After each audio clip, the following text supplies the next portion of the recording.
Welcome back to, of course, the Afrocentrik Chronicles. Again, I'm live with Mr. Tunde Fasina.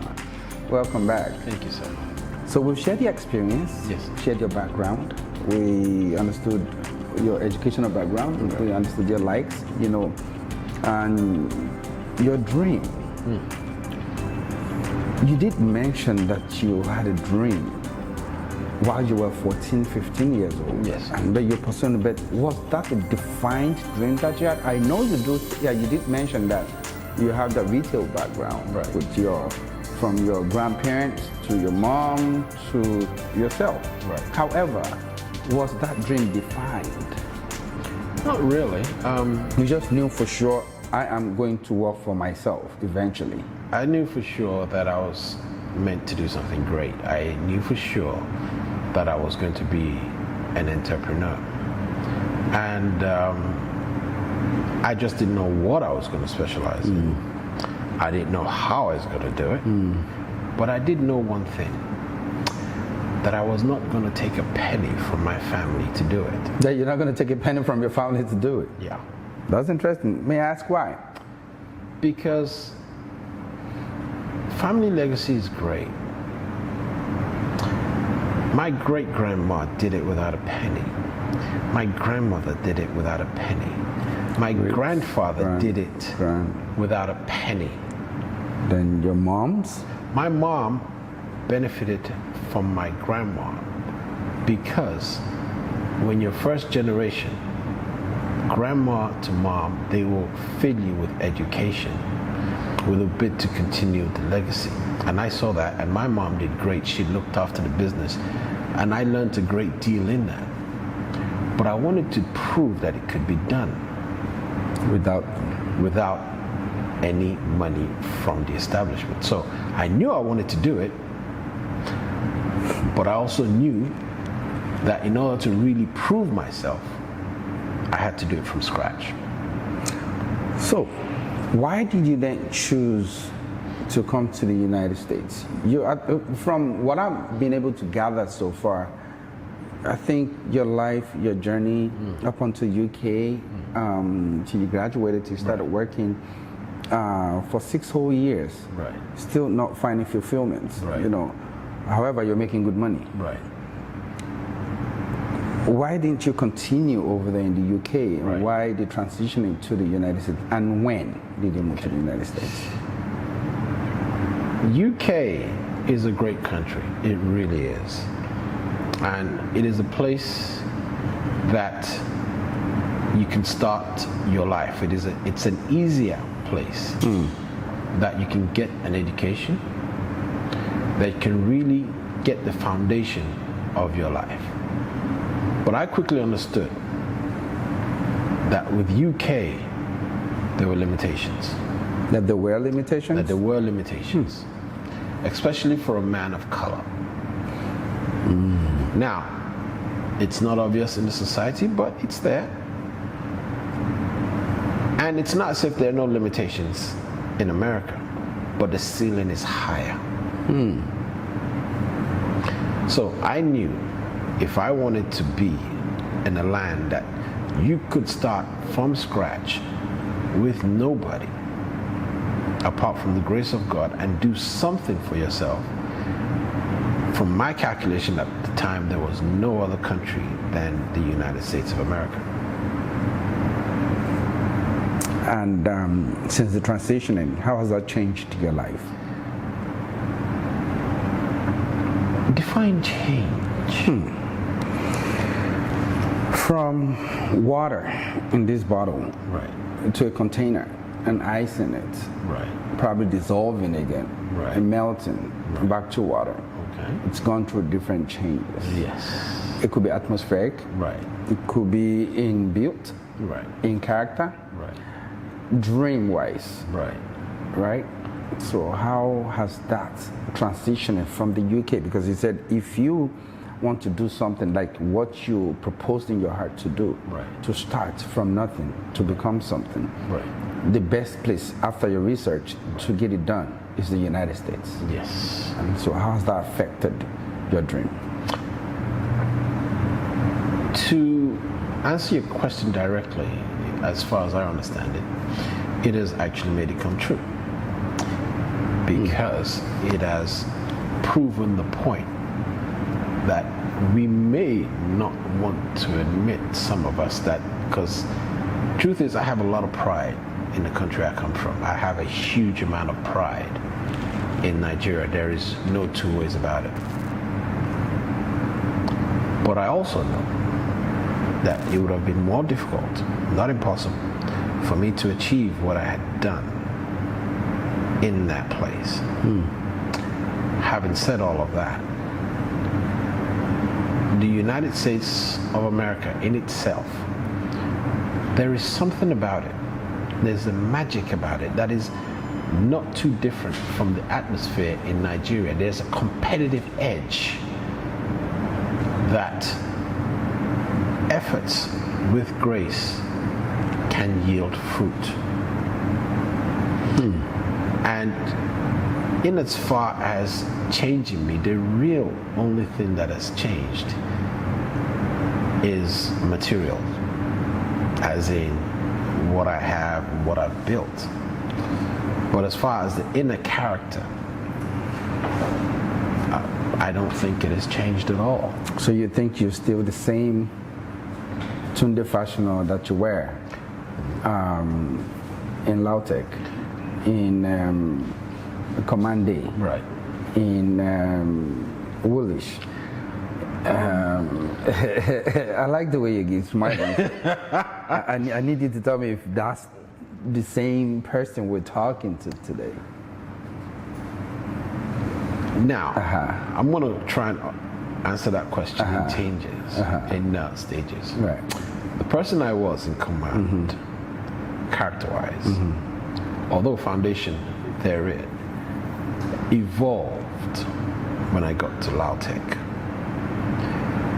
Character-wise, it still evolved when I got to England.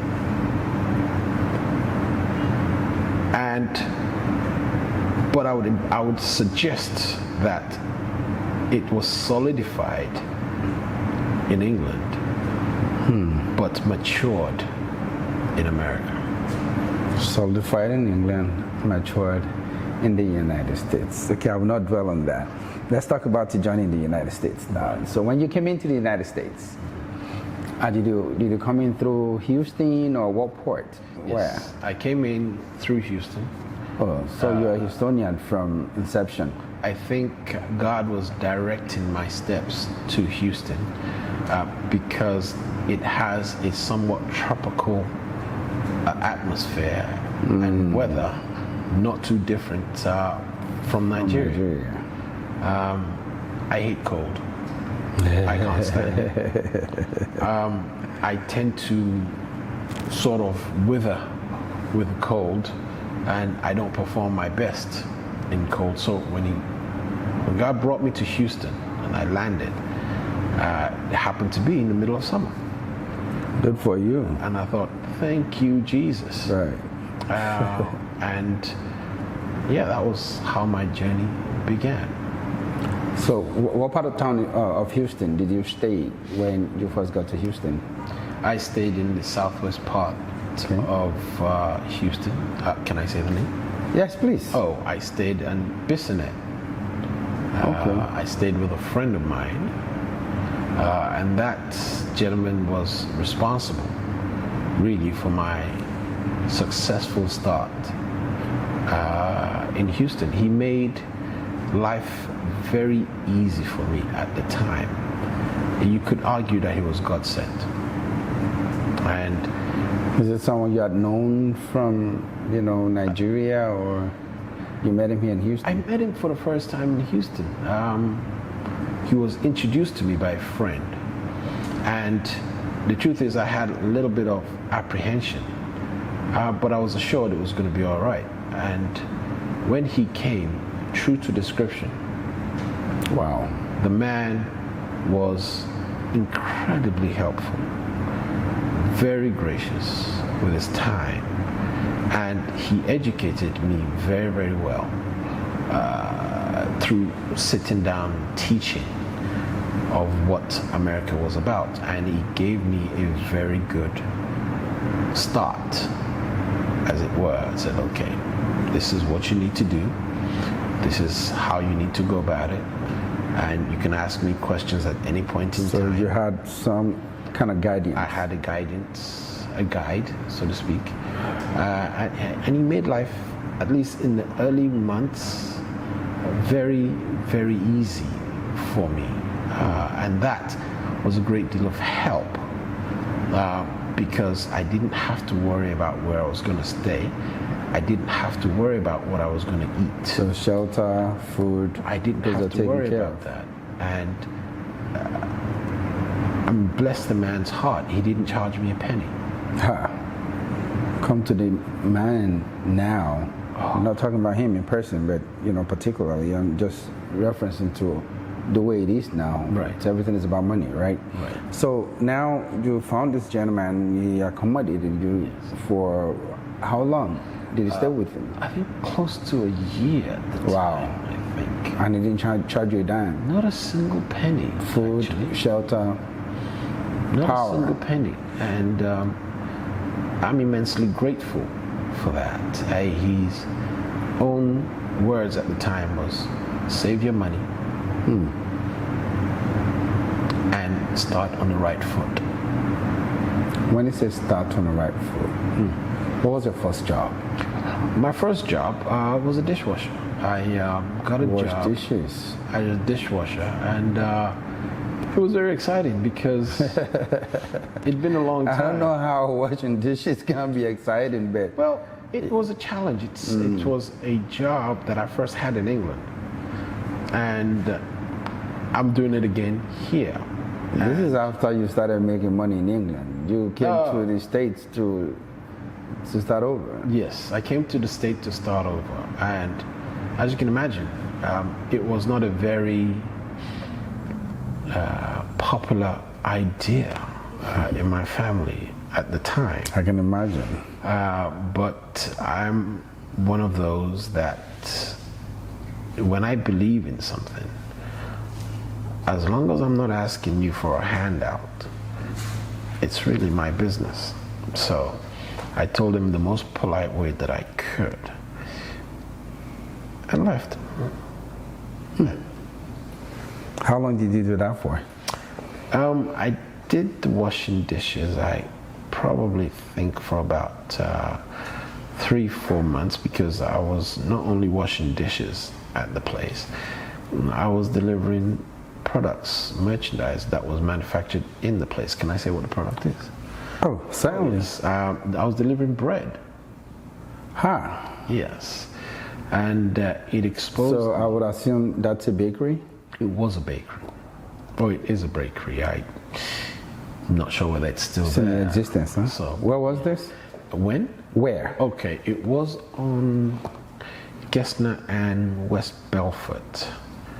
I believe the place. It's about a 5-minute drive from my then home, which was in Okay. Bissonnet and the Beltway.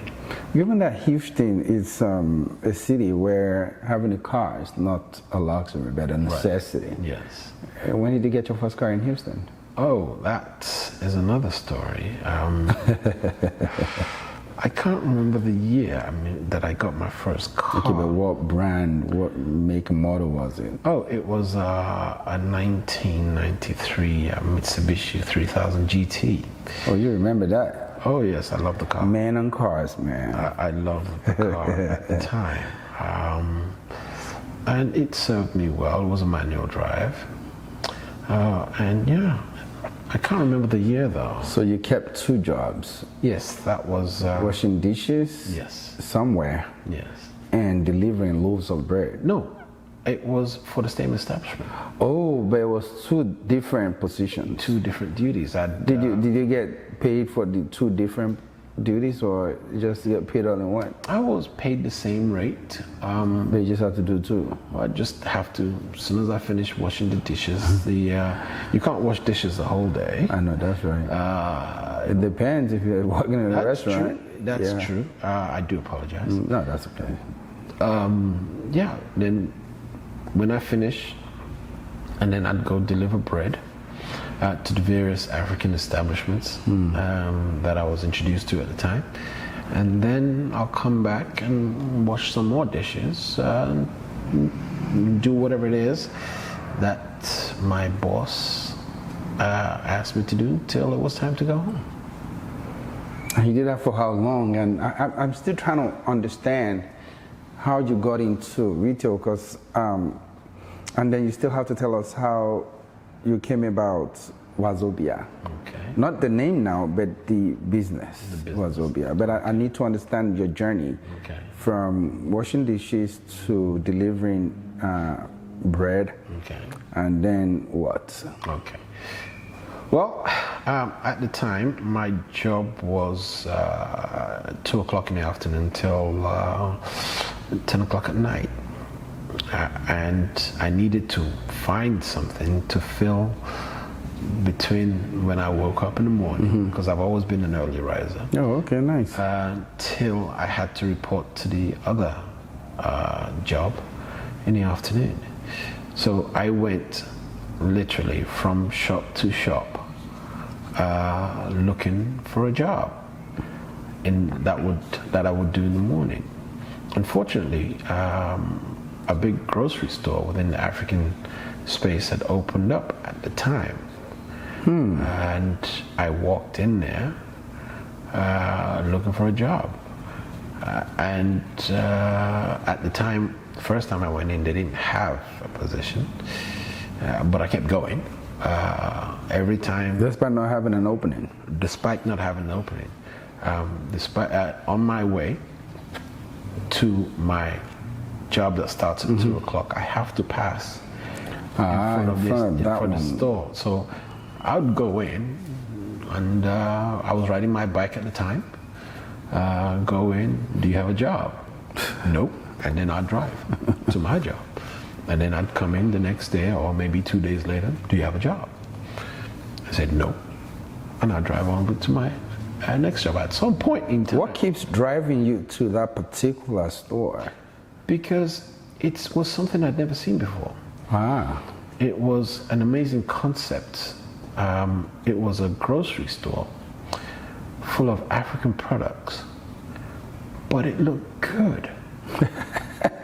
The way you said it, but it looked good. It looked like you pictured how you expected it to be compared to what you're seeing, and you felt like, oh my God. Yes, because in the African grocery space, most of it is occupied by first-generation immigrants.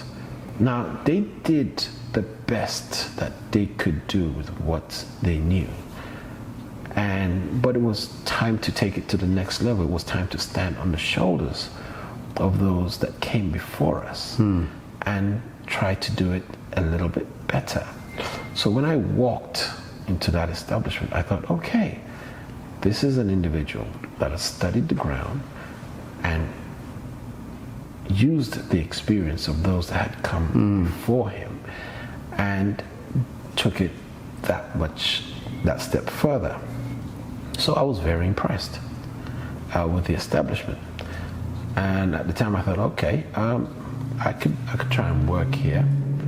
So with that, I didn't know whether I was going to get a job.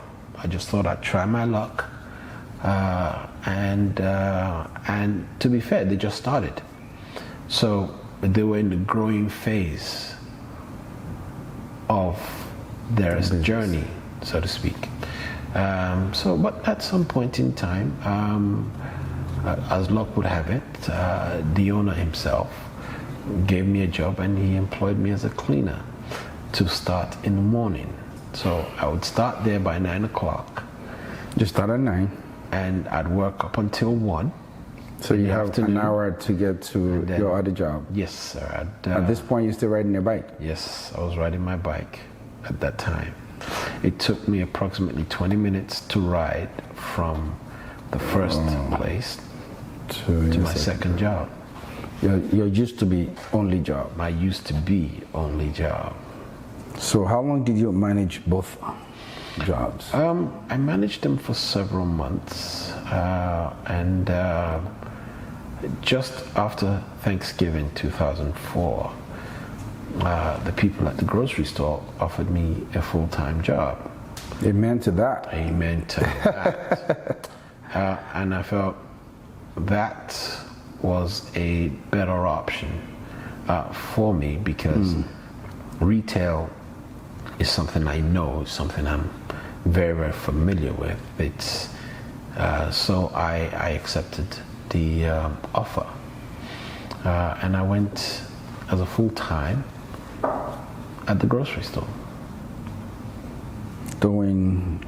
Well, first of all, we started with cleaning, and at the time, when I was working there in the morning prior to being offered a full-time job, I got a routine in which I'd finish doing the assigned cleaning very, very quickly, because the one thing about a job is once you get in, they tell you the parameters of that job. It is, in my opinion, your job to not optimize the time to do that job and be efficient, find an efficient way to accomplish all your tasks within a shorter period in time.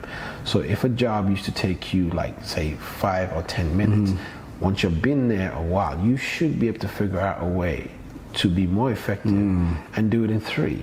Create a process for it. Create a process to be more efficient and better at the job. So the tasks I was given in the mornings, at that time I'd do it in such a way that my time was shrunk. So I spent the rest of the time going from department to department trying to find a way to be helpful.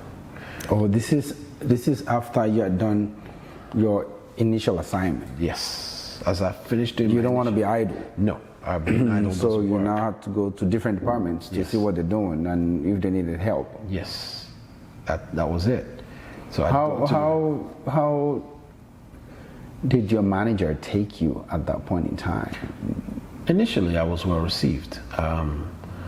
I was, this is an individual that wants to work hard. I was an extra hand. I was doing a lot more than my assigned duties, and initially it was something that was very useful to them. I became efficient in every single department that I worked in. So I was at the time celebrated. And I would imagine that may have contributed to their decision to give me a full-time job. Oh, so this started happening when you were still working part-time with them? Yes, sir. Oh, so after that, they now offered you the full-time position, and you still continued doing the same thing? Yes, I did continue, because although I was offered a full-time job, my title didn't change. I was still a cleaner. Ah. Yes. I was still a cleaner. The title didn't change. Salary didn't change. It was now, but I was still a cleaner. But again, I literally started being more in every single department. I understood how to do produce. I understood how to arrange it. I understood what to look for. I understood why we did certain tasks within the produce department. I went from there to understand how to cut fish. I had never cut fish in my entire life. Interesting.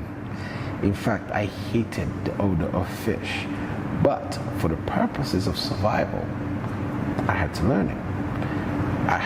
And through that process of learning and doing it, I became incredibly, in my opinion, proficient at it. It was the first time, because I worked with a lot of Hispanics at the time. It was the first time they had seen an African man being proficient at doing what they do and doing it better than them. Interesting. I took pride in that a great deal, because when you go into any job, whether you like it or not, the fact is you agreed to the job. It is your job to now do the best you can and be better than everybody else. Fantastic. The way you analyzed it, I don't see a boss that would reject you, that would not put you at the hem of a fear. So we'll go on a break, but when we come back, you will tell us your highest position Right. At that establishment. Right. and how you decided to start Wazobia. Okay. Right? Yes. So, because that's now we're getting into the real story of Wazobia. Those are still your background story. Those are the things when we look at your employees today, when based on what they had said, because we still want to talk about your report card with them, right? These are the things that will birth, those things, right? So when we come back, guys, just stay tuned because this is getting interesting. When we come back, he's going to tell us a whole lot about, his highest position at that establishment, which of course is not mentioned. Is it okay to mention it? I mean, it's up to you. We're more than welcome to mention the name. I have no problems. Okay, we will do that when we come back. Stay tuned, guys. We'll be right back. Thank you.